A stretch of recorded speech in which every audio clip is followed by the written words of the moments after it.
While wandering around PAX East 2020, I found myself circling the Indie Mega Booth, where smaller developers could show off their games and talk to congoers and journalists alike. One of the games that really caught my eye during this time was Welcome to Elk.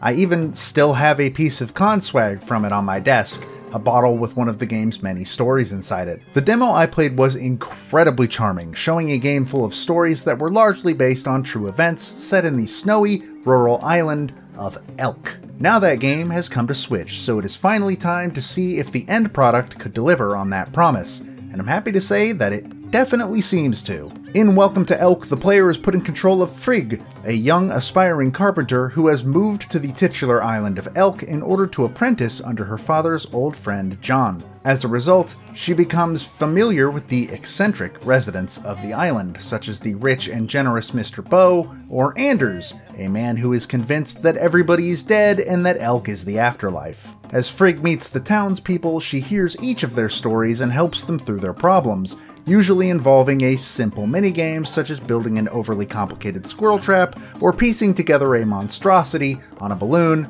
meant to represent Anders' parents, though I really hope for his sake that is not what they look like. This is essentially how all of the gameplay goes in Elk. Each day is spent talking to the townspeople, followed by at least one minigame, and it never really goes further than that. As a whole, Elk is more about the stories than it is about the game, something reflected in these stories in a bottle that mysteriously wind up in Frigg's home each morning. From these, the player can read the true story that the previous day's events were largely based on. This is also the case with three major happenings, as not only do you get the bottle story to read, but also a live-action video of one of the storytellers relaying them to a camera. Videos that truly bring across the emotional weight of these stories and why they've stuck with them for so long. It's an interesting approach that I've never really seen another game take, one that solidifies each story as human and meaningful. This also comes with what might be a bit of a deal breaker for some, as behind Elk's quirky happy art and animation lies some rather heavy events that could possibly cause some form of tonal whiplash, including a minigame where you personally have to kill a sick and suffering animal. If this seems like something that might bother you, it's probably best to skip this release.